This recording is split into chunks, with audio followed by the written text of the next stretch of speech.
آدم علیہ السلام کی وفات کے تقریباً 1000 سال بعد نوح علیہ السلام تشریف لائے۔ آدم علیہ السلام کے بعد کی نسلیں بہت نیک تھیں، پر تقریباً 1000 سال بعد شیطان نے ان لوگوں کو بہکایا کہ کچھ نیک اور بزرگ لوگوں کو یاد رکھنے کے لیے ان کے بت بنا لو، تو لوگوں نے کچھ بزرگوں کو عزت دینے کے لیے ان کے بت بنا لیے۔ اس وقت تو بتوں کی پوجا نہیں ہوئی، پر کچھ نسلوں بعد کے لوگ آہستہ آہستہ ان بتوں کو پوجنے لگ گئے۔ کفر اور شرک عام ہو گیا اور ایک اللہ کی عبادت بند ہو گئی۔ تب اللہ نے دنیا میں نوح علیہ السلام کو بھیجا۔ اس وقت انسانوں کی عمریں زیادہ ہوتی تھیں اور نوح علیہ السلام کی عمر تقریباً 950 سال تھی۔ نوح علیہ السلام نے لوگوں کو اللہ کی طرف دعوت دی۔ سورہ نوح میں اللہ فرماتا ہے، یقیناً ہم نے نوح کو ان کی قوم کی طرف بھیجا کہ اپنی قوم کو ڈراؤ اور خبردار کر دو، اس سے پہلے کہ ان کے پاس دردناک عذاب آئے۔ نوح علیہ السلام نے اپنی قوم سے فرمایا، اے میری قوم، میں تمہیں صاف صاف ڈرانے والا ہوں، تو تم اللہ کی عبادت کرو اور اس سے ڈرا کرو اور میرا کہنا مانو، تو وہ تمہارے گناہ بخش دے گا۔ نوح علیہ السلام تبلیغ کے سلسلے میں بہت محنت کرتے تھے، دن رات لوگوں کے گھروں اور اجتماعات میں جا کر انہیں دعوت دیتے تھے۔ نوح علیہ السلام لوگوں کو پرائیویٹلی اور پبلکلی سمجھاتے، یہاں تک کہ انہیں یہ کرتے کرتے 950 سال گزر گئے، پر صرف چند لوگوں کے سوا کوئی ایمان نہیں لایا۔ نوح علیہ السلام کی قوم ان کا مذاق بناتی تھی اور کہتی تھی کہ اگر تم سچے ہو تو جس عذاب کا تم ہم سے وعدہ کرتے ہو اس کو لے آؤ۔ نوح علیہ السلام کی قوم سال در سال برائی میں آگے بڑھتی گئی اور نوح علیہ السلام کو پریشان کرتی رہی، اور کوئی ایمان نہ لایا صرف کچھ لوگوں کو چھوڑ کر۔ پھر اللہ نے نوح علیہ السلام کی طرف وحی کی اور فرمایا، آپ کی قوم میں سے جو ایمان لا چکا ہے ان کے سوا اب کوئی ایمان نہیں لائے گا، پس آپ ان کے کاموں پر غمگین نہ ہوں۔ پھر جب اللہ نے وحی کر دی اور انہیں بتا دیا کہ اب کوئی ایمان نہیں لائے گا، تو وہ نا امید ہو گئے اور اپنی قوم کے لیے بد دعا کی کہ اے میرے پروردگار، تو کسی منکر کو روح زمین میں زندہ نہ چھوڑ اور مومن مرد اور عورتوں کو بخش دے۔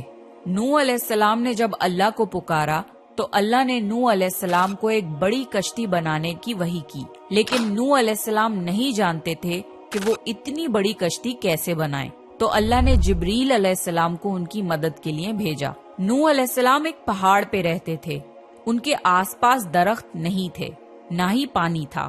انہوں نے بہت سے درخت اگائے، پھر ان کو کاٹا اور پہاڑ پر بیٹھ کے کشتی تیار کرتے رہے۔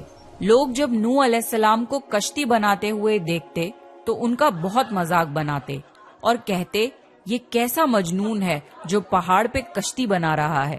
دھیرے دھیرے بہت محنت کے بعد ایک بہت بڑی کشتی تیار ہو گئی۔ ایک جگہ آتا ہے کہ نوح علیہ السلام نے یہ کشتی 100 سال میں تیار کی۔ اس کشتی کی لمبائی 300 گز، اونچائی 30 گز اور چوڑائی 50 گز تھی۔ ایک اندازے کے مطابق اس کشتی کی لمبائی 1 کلومیٹر سے زیادہ تھی اور گہرائی 30 ہاتھ تھی۔ یہ کشتی عام کشتیوں کی طرح اوپر سے کھلی ہوئی نہیں تھی، بلکہ اس کو جیسے نیچے سے بند کیا گیا تھا ویسے ہی اوپر سے بھی بند کیا گیا تھا، تاکہ اوپر سے جو بارش برسے وہ انہیں نقصان نہ دے۔ اس کشتی کے 3 فلورز تھے اور ہر فلور میں ایک دروازہ تھا۔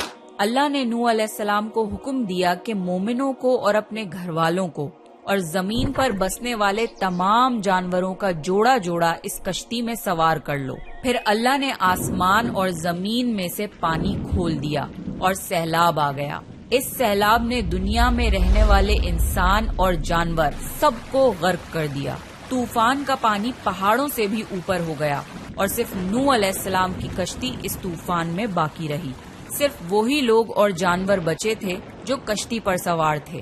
اتنے بڑے نبی ہونے کے باوجود نوح علیہ السلام کا بیٹا کشتی پر نہ آیا۔ نوح علیہ السلام نے اسے پکارا کہ میرے بیٹے اس کشتی میں آ جا اور کافروں کا ساتھی نہ بن، لیکن اس نے کہا کہ میں کسی پہاڑ کی چوٹی پر پناہ لے لوں گا جو مجھے اس پانی سے بچائے گی۔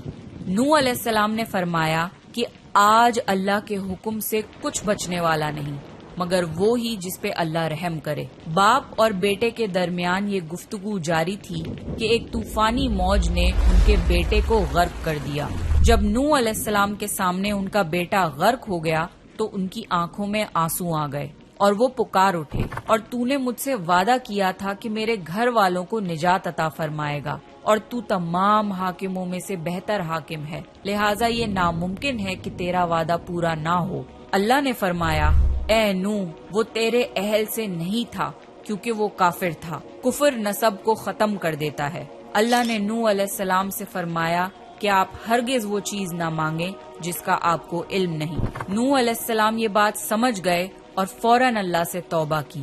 فرمایا، اے میرے پروردگار، میں تیری ہی پناہ چاہتا ہوں اس بات سے کہ تجھ سے وہ مانگوں جس کا مجھے علم نہیں۔ اگر تو مجھے نہ بخشے گا اور مجھ پر رحم نہ کرے گا تو میں خرابی والوں میں ہو جاؤں گا۔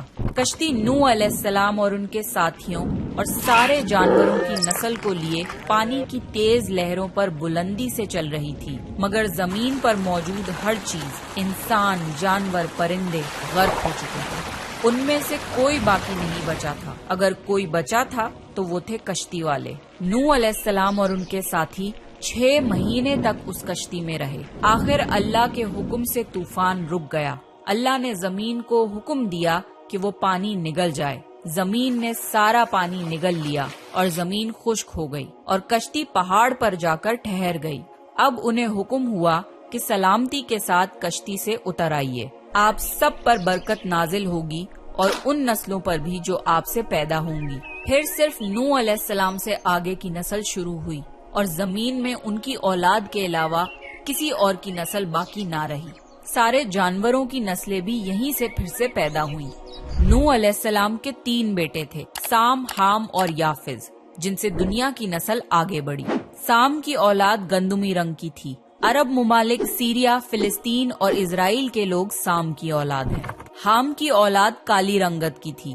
افریقہ، ایبوریجنل آسٹریلیا، انڈیا، ایجپٹ اور سوڈان کے لوگ حام کی اولاد ہیں۔ گوری رنگت کے لوگ یافز کی اولاد ہیں۔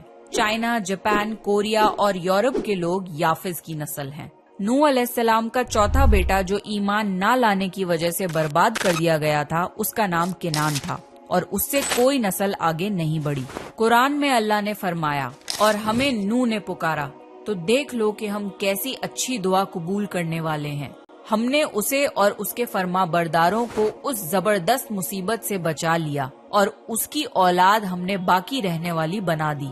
طوفان کے بعد نوح علیہ السلام 350 سال زندہ رہے، پھر نوح علیہ السلام فوت ہو گئے۔ نوح علیہ السلام کی کشتی آج بھی موجود ہے۔ ریسرچرز نے ترکی میں اس کشتی کو ڈھونڈ لیا ہے۔ قرآن میں اللہ نے فرمایا، اور بے شک ہم نے اس واقعے کو نشانی بنا کے باقی رکھا، پس ہے کوئی نصیحت حاصل کرنے والا؟ لوگ سٹوریز کو تو ڈینائی کر سکتے ہیں پر ایویڈنسز کو ڈینائی نہیں کر سکتے۔ نوح علیہ السلام کی یہ کشتی ایک بہت بڑا ایویڈنس ہے اس پورے واقعے کا۔ تو یہ تھا نوح علیہ